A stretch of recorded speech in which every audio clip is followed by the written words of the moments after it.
Bismillahirrahmanirrahim. Walaqad katabna fiz zaburi min ba'di dzikri annal arda.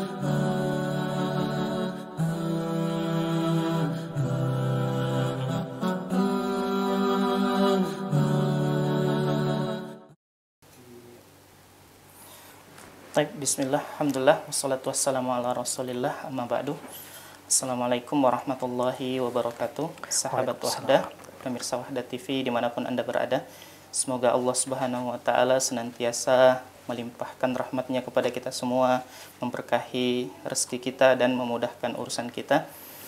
Alhamdulillah, sangat berbahagia pada kali ini kita kembali bisa menyimak live streaming di channel dakwah kesayangan kita, yaitu Wahdah TV, dalam program konsultasi syariah bersama Dewan Syariah.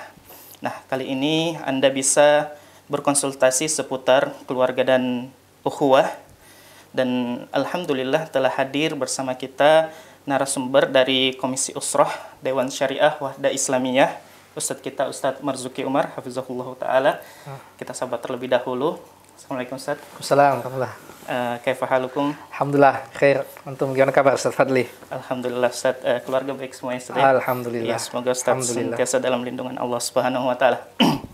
Baiklah, bagi para pemirsa yang ingin bertanya bisa melalui pesan WhatsApp yang tersedia di layar Anda, dan juga melalui kolom komentar yang Anda saksikan di YouTube. Ya, sangat menarik tema yang diangkat pada kali ini, yaitu manajemen emosi dalam keluarga. Iya, tanpa berlama-lama langsung kami memberikan kepada Ustadz untuk menyampaikan materi pengantarnya. Falyatafaddal mashkuran ma'jura. Ya, bismillahirrahmanirrahim. Alhamdulillahirabbil alamin. Nahmaduhu wa nasta'inuhu wa nastaghfiruh. Wa na'udzu billahi min syururi anfusina wa min sayyiati a'malina. May yahdihillahu fala mudhillalah wa may yudlil fala hadiyalah. Asyhadu an la ilaha illallah wahdahu la syarikalah wa asyhadu anna Muhammadan abduhu wa rasuluhu al-mab'utsu rahmatan lil alamin. Allahumma iftah lana qulubana wa alhimna rushdana wahdina siratakal mustaqim. Inna nas'aluka ilman nafi'an wa imanan thabitan wa yakinan rasikhan wa qalban khashi'an wa lisanan dhakiran wa rizqan halalan tayyiban wa amalan salihan mutaqabbala. Pemirsa Wahdah TV yang dimuliakan Allah Subhanahu wa taala, senantiasa kita memuji Allah Subhanahu wa taala dan bersalawat kepada Sayyidina Muhammad sallallahu alaihi wasallam atas taufik dari Allah untuk kita semua, sehingga kita bisa bersua di media yang kita cintai ini, Wahdah TV, untuk sama-sama bertafaqquh fiddin, sama-sama mempelajari agama Allah Subhanahu wa taala, khususnya yang menyangkut masalah hubungan rumah tangga dan ukhuwah di antara kaum muslimin. Pemirsa sekalian rahimakumullah, ya, keluarga adalah sarana untuk kita beribadah kepada Allah Subhanahu wa taala. Ia media untuk kita mengejar ridho Allah Subhanahu wa taala. Karena isi dalam rumah tangga itu adalah manusia, bukan malaikat, bukan bidadari, maka akan sering kita menyaksikan bukti bahwa mereka adalah manusia. Ya, maksudnya apa pemirsa sekalian? Maksudnya kita akan sering-sering melihat kekurangan anggota keluarga, baik pasangan hidup kita ataupun keturunan kita. Ya, kalau kita berangkat dari pemikiran ini, maka kita selangkah lebih bisa ya, mencari solusi dalam setiap problema yang akan kita hadapi di biduk rumah tangga kita. Ya, keluarga kita, istri kita, suami, dan anak-anak kita itu bukan malaikat. Mereka adalah manusia. Dalam merespon apa yang mereka lakukan, itu biasanya kita merespon berbeda-beda. Ada yang mampu menyikapinya dengan tenang, dengan kepala dingin. Ada kadang yang terbawa dengan emosi. Ya. Ini sesuatu yang manusiawi. Ya. Kadang orang marah, kadang orang sedih, kadang orang menangis. Ya, itulah respon manusiawi atas apa yang kita hadapi, ya, terutama dalam rumah tangga.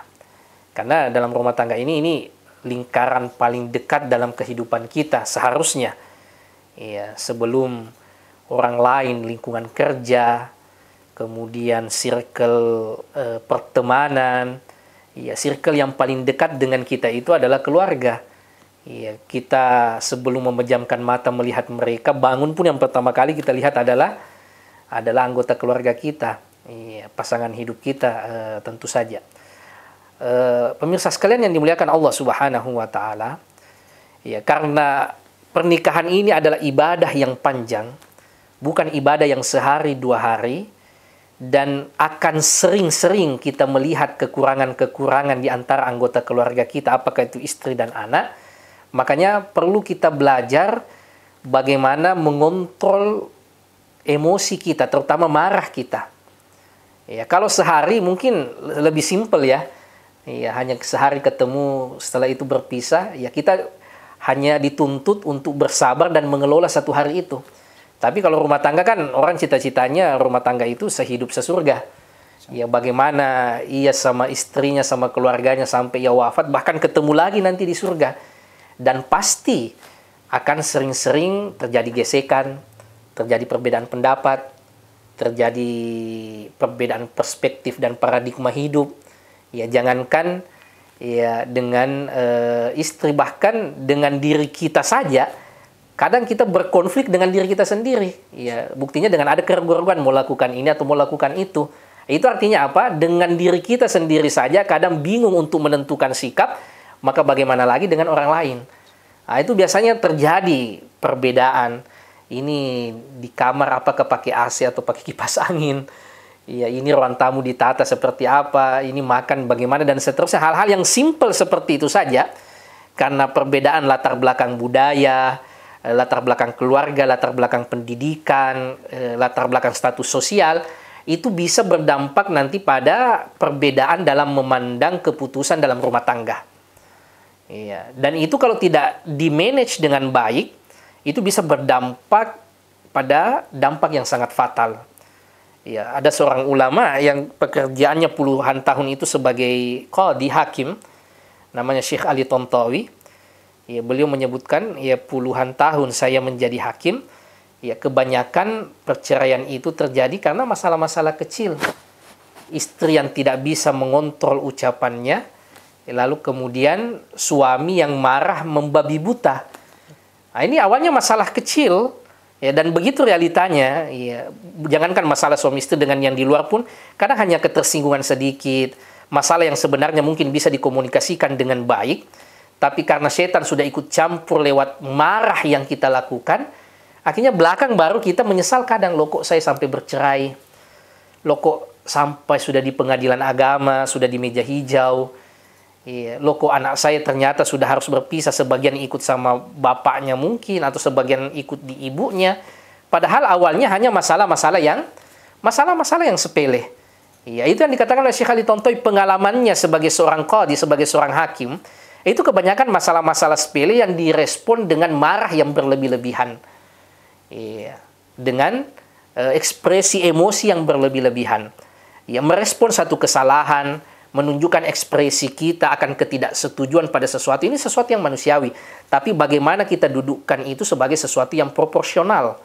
Ya, takaran yang sesuai dan cocok dalam merespon sesuatu. Ya, karena jangankan kita, ya, orang-orang terbaik sekalipun dalam umat ini juga menghadapi masalah dalam rumah tangganya. Dan masalah mereka ya sesuai dengan kualitas iman mereka, masalah yang berat. Ya, pada kehidupan misalnya Sayyiduna Abu Bakar Siddiq radhiyallahu taala anhu, ya, orang terbaik di umat ini setelah Rasulullah sallallahu alaihi wasallam. Ya, pernah beliau kedatangan tamu, ya, tapi tamunya ini tidak mau makan sebelum datang Abu Bakar. Ya, sampai kemudian tamunya nunggu lama baru Abu Bakar tiba. Abu Bakar kaget, loh kok tamunya diam saja, nggak makan hidangan dan seterusnya. Ya, lalu Abu Bakar kemudian marah pada anggota keluarganya, marah sejadi-jadinya, baru kemudian ia tersadar, ini dari syaitan. Ini tidak baik kalau diteruskan. Baru kemudian beliau menurunkan tensinya. Ya, beliau kemudian sadar dan memperbaiki langsung. Ya, Abu Bakar manusia, bisa marah. Tapi yang penting untuk kita teladani pada Sayyiduna Abu Bakar tadi, bagaimana tatkala marah langsung sadar, jangan-jangan saya sudah offset ini. Ya, jangan sampai marah saya sudah berlebih-lebihan, karena kalau marah itu kadang orang sudah nggak berpikir jernih, dan itu yang berat.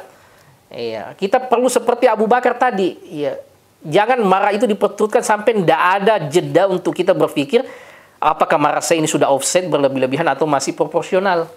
Ya, kapan kita sudah sadar kayaknya ini sudah tidak sehat, sudah langsung berhenti, meminta pertolongan kepada Allah Subhanahu wa taala, ya, mengambil air wudhu, ya. Atau kalau perlu, ya pergi dulu, pisah dulu dengan keluarga untuk sementara waktu mendinginkan suasana, sebagaimana yang pernah kita sebutkan yang terjadi pada Ali dan Fatimah. Ya, saat Rasulullah Shallallahu alaihi wasallam berkunjung ke rumah putrinya, ternyata suaminya lagi tidak ada di rumah. Ya, Rasulullah mencarinya, kata Sayyidah Fatimah radhiyallahu taala anha, ya, beliau mengakui tadi terjadi pertengkaran, cekcok. Ya, dan Ali kalau cekcok beliau pergi ke masjid. Iya, mendinginkan suasana. Iya, Rasulullah Shallallahu alaihi wasallam kemudian mendatanginya, membersihkan debu yang ada di tubuh Sayyiduna Ali dan mengatakan, kum ya Abu Turab. Iya, bangun wahai Abu Turab. Ya, syahidnya di sini kalau seperti rumah tangga sekaliber Abu Bakar saja ada masalah, direspon dengan marah, rumah tangga sekelas Sayyiduna Ali dan Sayyidah Fatimah bisa ada masalah, maka bagaimana lagi dengan kita? Kita bukan anak Nabi, kita bukan sahabat, kita tidak dididik langsung oleh Rasulullah, maka potensi untuk terjadi gejolak dalam rumah tangga, perbedaan pendapat, marah-marah itu akan akrab dalam kehidupan kita. Cuma itu tadi, bagaimana kita bisa menyikapi dengan proporsional, marah yang terukur, dan bagaimana kita bisa memberikan, ya, respon yang sesuai seperti yang dilakukan oleh Sayyiduna Ali. Ya, karena kapan marah itu dilawan dengan marah, ya, yang jadi adalah masalah akan semakin besar dan rumah tangga bisa akan hancur. Seperti yang dikatakan oleh Syekh Ali Tontawi tadi.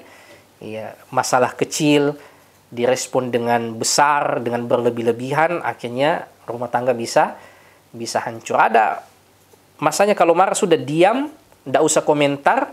Ya, kalau tidak kuat dengar ocehan istri, sudah pergi saja dulu seperti Ali. Ya, pergi ke masjid atau pergi ke warkop, ya, mau minum kopi mungkin. Ya, kalau masih lanjut marah-marahnya via WhatsApp, ya sudah blokir aja dulu.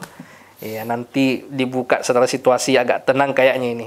Situasi sudah kondusif, baru bangun komunikasi yang cair lagi. Ya, karena itu tadi, bahaya kalau marah dilawan dengan marah. Masing-masing datang dengan egonya. Iya, tanpa ada jenak untuk kemudian ia berpikir jangan-jangan marah saya ini sudah berlebih-lebihan. Ya, itu penting pemirsa yang dimuliakan Allah Subhanahu wa taala untuk kita mengukur. Ya, kalau pasangan hidup kita yang marah, maka kita yang harus belajar diam. Ya, kalau kita yang lagi marah, maka pasangan hidup kita yang harus belajar untuk diam. Jangan dua-duanya marah dilawan dengan marah. Ya, seperti yang dikatakan oleh sahabat Rasul Abu Darda kepada istrinya. Ya, penting sikap mengalah, ya, sikap menjaga diri dari berkomentar pada orang-orang yang marah. Kenapa pemirsa sekalian? Karena biasanya orang yang berkomentar saat marah itu biasanya ia akan sesali komentarnya atau tindakannya. Ya, karena tindakan dan komentarnya itu, ya, keluar dari emosi, dari hawa nafsu, bukan dari pemikiran yang matang, bukan dari pertimbangan yang betul-betul utuh. Ya, tapi karena emosi, karena hawa nafsu, apalagi kalau sudah ditunggangi oleh syaitan, maka biasanya yang ada adalah adalah penyesalan. Agar tidak berlebih-lebihan, maka seperti itu tadi. Yang pertama, orang yang marah itu perlu mengukur. Jangan sampai marah saya ini sudah berlebih-lebihan seperti Sayyidina Abu Bakar. Langsung ya turunkan. Yang kedua, kalau kita butuh untuk sejenak berpisah, ya maka penting untuk menjaga jarak supaya marah tidak direspon dengan marah. Itu pun dilakukan bahkan oleh Rasulullah Shallallahu Alaihi Wasallam. Rasulullah marah sama istrinya kepada Sayyidah Aisyah dan Hafsah. Itu Rasulullah sampai ya pisah ranjang dalam tanda kutip itu selama sebulan. Ya sampai sahabat-sahabat Rasulullah Shallallahu Alaihi Wasallam mengira Rasulullah ini kayaknya sudah menceraikan istri, tapi Rasulullah mengatakan tidak. Ya ini sekedar sebagai bentuk pendidikan selama sebulan. Artinya Rasulullah mengambil masa jenak mendidik istrinya. Ada masa-masa di mana perlu muhasabah, bahkan Rasulullah ambil waktu sampai sebulan. Maka begitu juga dalam rumah tangga. Mungkin ada masa-masa, ya tidak setiap komentar istri itu harus selalu ditimpali. Mungkin ada masa kita jaga jarak dulu. Ya bukan menceraikan, ya, tapi sekedar untuk memberikan waktu kepada kita untuk berpikir, untuk bermuhasabah masing-masing, introspeksi diri. Jangan-jangan selama ini tensi saya tinggi, saya menderita hipertensi, atau jangan-jangan ya selama ini saya berlebihan marah. Ya itu bahkan terjadi pada rumah tangga Rasulullah Shallallahu Alaihi Wasallam. Maka bagaimana lagi dengan kita yang manusia biasa, ya, yang serba kekurangan iman, yang kadang fluktuatif. Ya tentu kita lebih butuh masa-masa jenak berpikir, mendinginkan kepala, ya sebelum melontarkan komentar dan melakukan tindakan. Ya apalagi dalam kondisi marah, maka seyogianya kita bisa menarik diri kita, ya, mendiamkan, mendinginkan suasana, lalu kemudian bisa kembali membangun hubungan yang harmonis dengan anggota keluarga. Pun dengan anak kita juga seperti itu, pemirsa yang dimuliakan Allah Subhanahu wa Ta'ala. Ya, karena person dalam rumah tangga kita bukan antara suami istri saja, tapi di sana juga ada anak-anak. Ya, kadang seorang kepala rumah tangga, orang tua marah berlebih-lebihan kepada anaknya, sampai kemudian berdampak kepada mental dan kejiwaan anaknya. Dan ini berbahaya. Ya, karena mental dan jiwa itu bisa dia bawa sampai tua. Ya, dia minder, tidak percaya diri, trauma. Ya, karena perlakuan orang tua yang mungkin memarahinya dengan berlebih-lebihan, ya, dengan respon yang tidak sesuai, itu bisa berpengaruh pada mental anak kita, dan ini tentu saja bahaya, ya sangat berbahaya bagi masa depannya, bagi masa depannya kelak.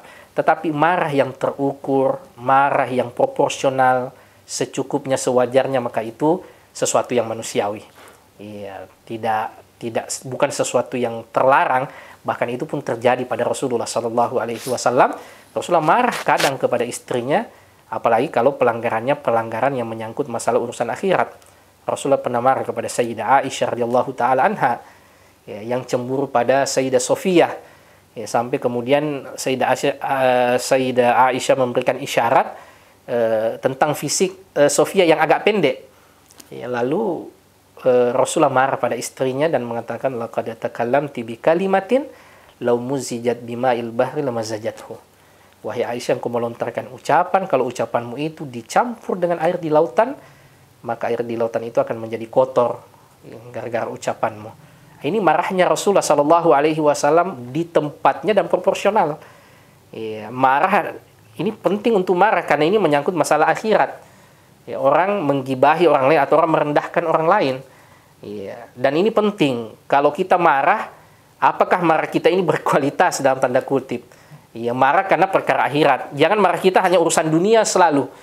Ada masalah dunia yang kurang, atau mungkin anak terlambat makan dan seterusnya. Marah giliran anak terlambat sholat atau tidak sholat, itu biasa-biasa saja. Ini namanya tidak proporsional. Yang seharusnya disitulah ia marah, di situ ia mendidik anaknya, mendidik keluarganya, malah cenderung biasa saja.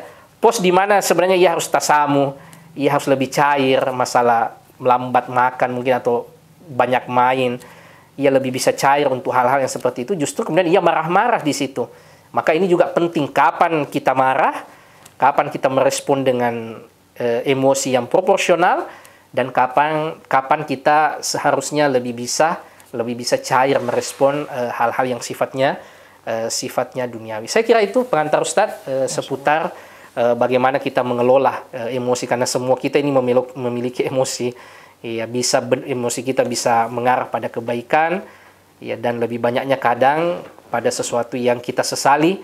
Maka setiap kali kita marah, usahakan untuk ada jenak seperti Sayyiduna Abu Bakar tadi, untuk mengukur marah kita. Jangan-jangan marah saya ini sudah offside, sudah berlebih-lebihan. Yang kedua, mungkin kita butuh waktu untuk menarik diri dari pergaulan dulu, untuk bermuhasabah, ya, karena dengan diamlah marah itu bisa mereda, ambil wudhu dan seterusnya, ya, seperti yang dilakukan oleh Sayyiduna Ali. Maka penting untuk kita menjaga jarak mungkin, atau seperti Rasulullah sampai memberikan pendidikan sebulan lamanya, ia berpisah dengan istrinya tapi tidak sampai menceraikannya. Ya, dan yang ketiga, pemirsa yang dimuliakan Allah Subhanahu wa taala, mengukur, ya, kapan kita harus marah, untuk masalah apa kita harus marah. Sesuatu yang sifatnya, ya, bisa dibicarakan dengan baik-baik, ya, masih bisa dengan sesuatu yang cair, ya, sesuatu yang sifatnya fleksibel, maka tentu saja disikapi dengan sebaik mungkin. Tapi posisi yang seharusnya memang kita dituntut untuk marah, ya, maka disitulah kita marah, tetapi lagi-lagi marahnya tetap dengan marah yang proporsional. Wallahu ta'ala ala wa alam. Ya. Jazakumullah khair Ustaz atas materinya, sangat bermanfaat. Dan kami berikan kesempatan bagi sahabat Wahda, pemirsa Wahda TV yang ingin berkonsultasi. Sekali lagi Anda bisa menayangkan pertanyaan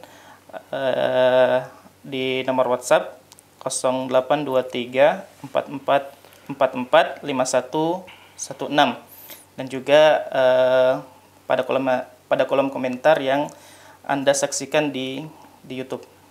Ya. Ya, kita awali dengan pertanyaan pertama mungkin Ustaz, ya, yang masuk via WhatsApp. Bismillah, permisi Ustadz, izin konsultasi, bagaimana hukum penetapan masa berkabung atau iddah untuk suami? Iya, alhamdulillah wassalatu wassalamu ala rasulillah wa ba'd. Untuk suami itu tidak ada, ya, tidak ada masa berkabung atau masa iddah untuk suami. Ya, jadi suami itu bisa langsung menikah setelah istrinya wafat. Ya, jangankan setelah istrinya wafat, saat istrinya masih hidup sekalipun, ia bisa menikah. Yang penting, ya, dia memenuhi syarat, ya, syarat keadilan, atau dengan di Indonesia, di negara kita ini ada syarat administrasi, yaitu dengan persetujuan pengadilan misalnya. Ya, jadi kalau suami itu tidak ada masa iddahnya, karena tujuan dari iddah itu kan memastikan kekosongan rahim. Ya, suami ini tidak ada rahimnya, tidak ada sesuatu yang perlu dipastikan.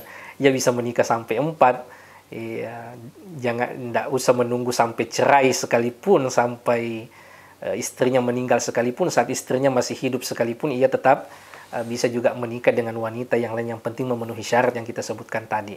Yang ada iddahnya adalah wanita, karena tujuannya untuk memastikan kekosongan rahim, ya. Dan dalam agama kita itu dibedakan. Ada yang mungkin iddahnya karena suaminya meninggal, ada yang mungkin iddahnya karena lagi hamil, suaminya meninggal atau cerai karena hamil. Ada yang cuma karena cerai, ada yang cerai juga dalam keadaan belum pernah digauli. Ini iddahnya beda-beda, karena berpatokan tadi tujuannya untuk memastikan kosongnya rahim. Misalnya ulama kita menyebutkan, ya, bagi yang ditinggal mati oleh suaminya, iddahnya 4 bulan 10 hari. Yang bercerai dengan pasangan hidupnya dengan suaminya, iddahnya 3 quru. Ya, dalam mazhab Syafi'i itu 3 kali bersih, 3 kali suci. Kemudian iddah bagi wanita yang hamil itu sampai ia melahirkan. Kalau ia hamil, dalam keadaan hamil kemudian ia pisah dengan suaminya meninggal, maka iddahnya itu sampai ia melahirkan. Lalu bagaimana dengan wanita yang belum digauli tapi sudah cerai atau sudah pisah, lalu atau kemudian ditinggalkan oleh suaminya? Ini tidak ada iddahnya, karena rahimnya masih bersih. Ya, adapun suami, ya, tidak ada masa iddah bagi suami. Ya, istrinya masih hidup atau istrinya sudah meninggal, ya, ataukah sudah cerai, sebelum cerai, ya, suami itu tidak memiliki iddah, karena tidak ada rahim yang harus dipastikan kekosongannya. Wallahu ta'ala ala wa alam. Masya Allah, jazakumullah khair Ustaz. Pertanyaan selanjutnya datang dari via YouTube atas nama Munawir bin Abdul Razak. Bismillah, Afwan Ustaz, Asiyah istri dari Fir'aun dalam keadaan beriman kepada Allah Subhanahu wa taala meski suaminya mengingkari Allah Subhanahu wa taala. Apakah boleh seorang istri bersabar dengan keadaan suaminya meski ia telah melakukan perbuatan fahisyah? Ya, fahisyah dan tidak mau meninggalkannya meski sudah diingatkan untuk bertobat dan tidak mau memberi nafkah batin istrinya. Ya. Alhamdulillah wassalatu wassalamu ala Rasulillah wa ba'd. Ya, tentang Asiyah ini tidak bisa dijadikan sebagai dalil untuk kita bisa tinggal bersama dengan orang fasik, apalagi sampai orang kufur. Ya, syariat kita berbeda tentu saja dengan orang-orang sebelum kita. Asiyah bersabar tinggal bersama dengan Fir'aun yang kufur. Ini tidak bisa dalam agama kita. Ya, orang kufur tidak bisa menikahi wanita mukminah. Ini tidak bisa dijadikan sebagai dasar untuk kemudian mempertahankan rumah tangga dengan orang yang sudah terjatuh dalam kefasikan, apalagi sampai kekufuran. Ya, untuk mereka yang terjatuh dalam dosa, ya seperti yang disebutkan tadi fahisyah, itu kembali kepada kondisi kita sebenarnya. Ya, terutama bagi istri yang bisa mengukur apakah suami saya ini masih bisa berubah ataukah ini sudah menjadi titik di mana ia tidak bisa lagi berubah. Sudah bersabar sekian lama, ia berusaha, ya, tapi ternyata sepertinya sudah bisa ditarik satu konklusi, kesimpulan bahwa suaminya memang seperti ini, wataknya memang seperti ini. Maka kalau bertahan dengan kondisi yang seperti itu sejatinya menzolimi diri sendiri dan memberikan peluang kepada orang lain untuk menzolimi dirinya. Maka untuk yang seperti itu sebaiknya ia berpisah, apalagi dengan dosa-dosa besar yang terus ia lakukan, berzina di saat ia memiliki istri. Nah, ini dosa besar. Ia sudah berusaha untuk menasihati, berjuang untuk mempertahankan rumah tangga untuk anak-anak. Tapi berulang terus ia lakukan dosa besar itu tanpa pernah berubah. Sehingga kita sudah bisa menarik kesimpulan ini memang sudah jadi karakternya. Tidak bisa lagi diubah. Maka kalau kita mempertahankan kondisi yang seperti itu, kita sejatinya menzolimi diri sendiri dan memberikan peluang kepada orang lain untuk menzolimi diri kita. Maka ada baiknya kalau istri berada dalam kondisi yang seperti itu, sudah ya lepaskan ikatan itu dan minta taufik dari Allah Subhanahu wa taala agar diberikan ganti yang lebih baik. Kecuali kalau mungkin ya masih ketahuan satu kali dan kita berprasangka baik masih bisa diperbaiki, dua kali kita pun masih bisa beranggapan masih bisa diperbaiki kondisi seperti ini, masih bisa bersabar, karakternya masih bisa diperbaiki, itu masih bisa diperjuangkan. Tapi kalau kita sudah sampai pada titik di mana kita memahami bahwa suami saya atau istri saya sudah memang karakternya sudah seperti ini, sudah berusaha sekian lama ternyata tidak berubah, maka ada baiknya hubungan yang seperti itu dilepaskan ikatannya sambil meminta yang terbaik dari Allah Subhanahu wa taala. Wallahu taala ala wa alam. Ya. Barakallahu fikum Ustaz. Selanjutnya ada pertanyaan dari via WhatsApp. Saya adalah anak berusia 16 tahun dari orang tua yang telah bercerai. Yang ingin saya tanyakan sebagai anak, sebaiknya saya ikut tinggal bersama orang tua yang mana, ayah atau ibu? Iya, usianya 16 tahun ya. Iya. Untuk yang seperti ini, pemirsa yang dimuliakan Allah Subhanahu wa taala, ya terkait masalah hadona, ya untuk umur-umur yang masih butuh kasih sayang, maka ia bisa ikut sama ibunya, ya, anak kecil dan seterusnya. Ya, kecuali di masa-masa balik, di masa-masa sebenarnya ia sudah bisa memilih jalan hidup, maka ia bisa mengkompromikan. Ya, kapan ia bisa menjaga hubungan baik dengan ayahnya dan kapan ia bisa tetap menjaga hubungan baik dengan ibunya. Ya, dan qadarullah, ya ini tentu saja dilema yang dihadapi oleh setiap anak yang berpisah yang orang tuanya berpisah.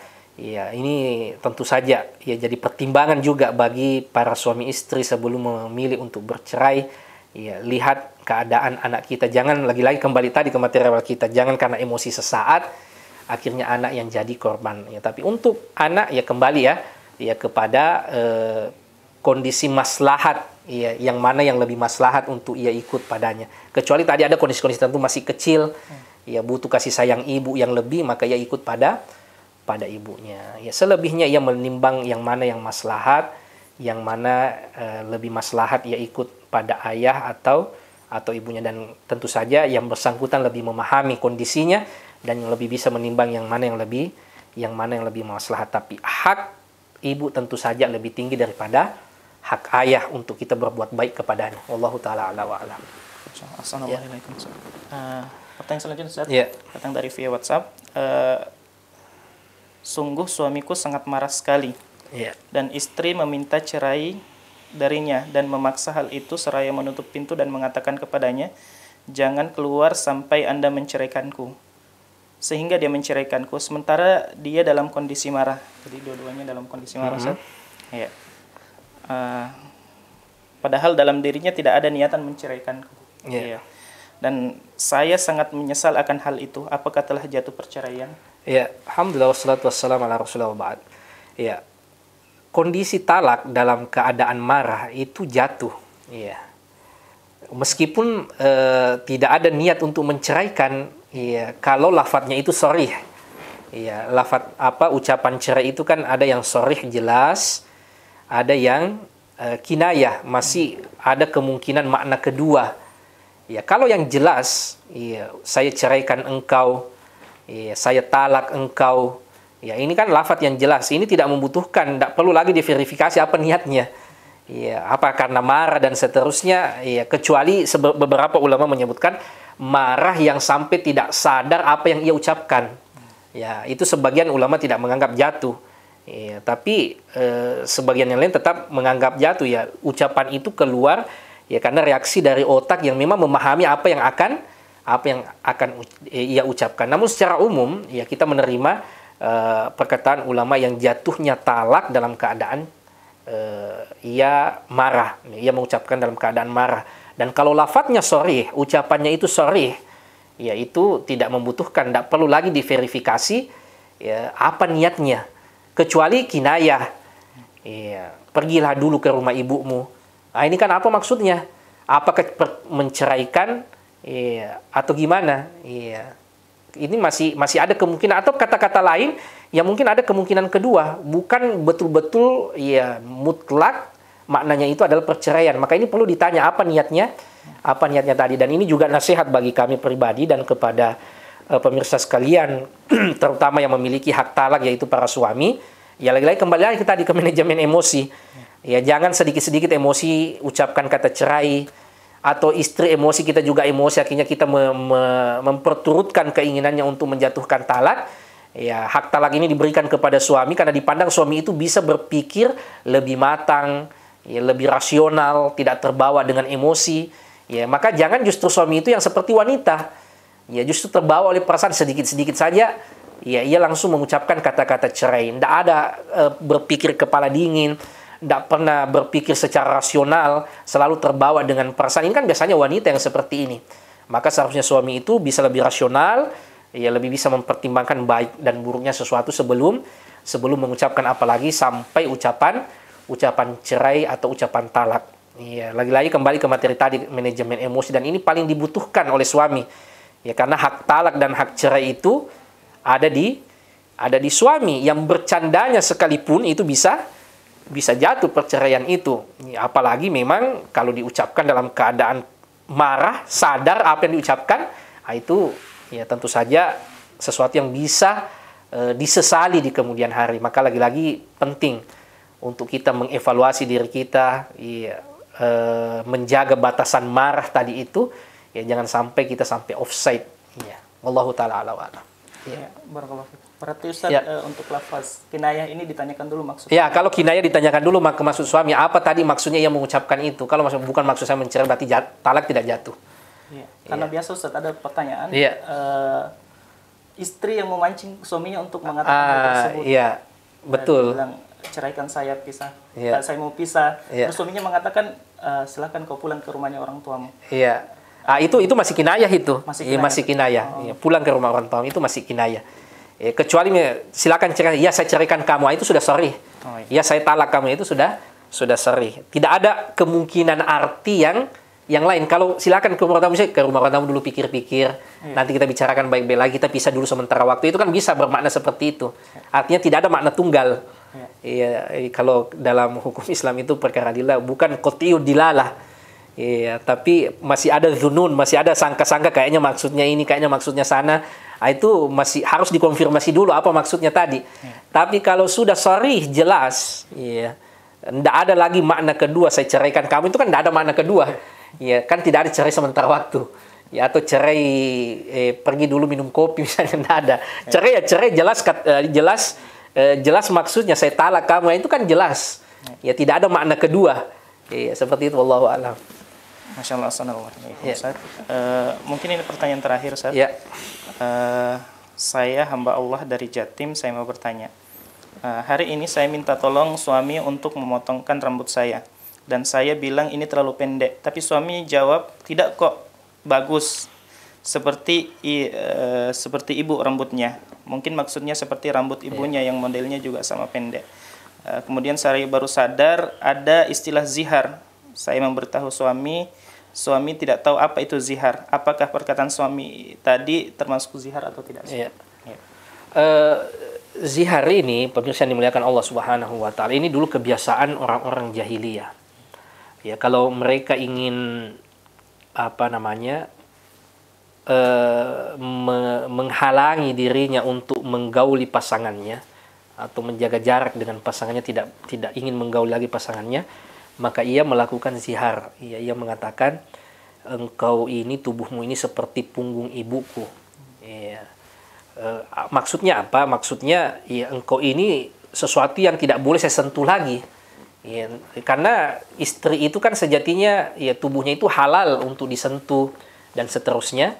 Ya, tapi tatkala makna itu dibawa ke ibu, ke mahram, ya, maka tentu saja itu artinya saya mengharamkan diri saya untuk melakukan hal itu.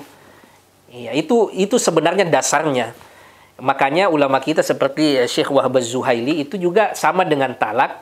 Zihar itu ada yang sharih, ada yang kinayah. Sharih yang seperti itu tadi.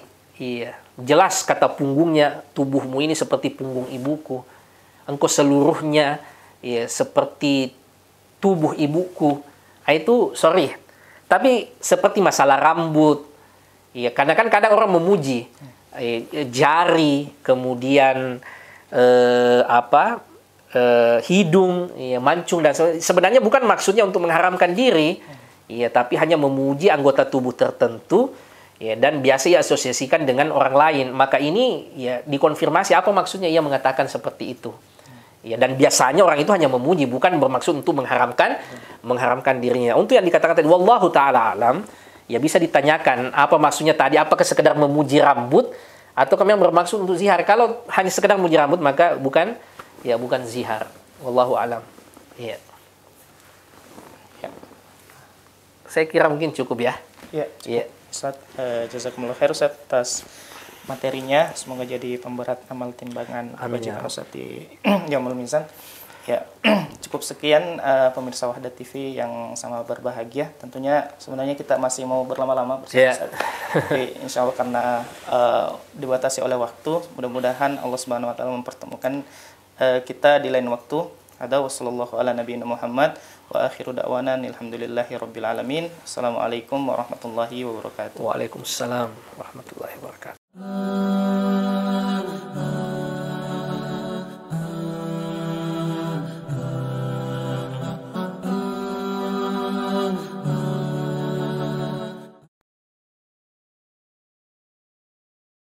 Bismillah.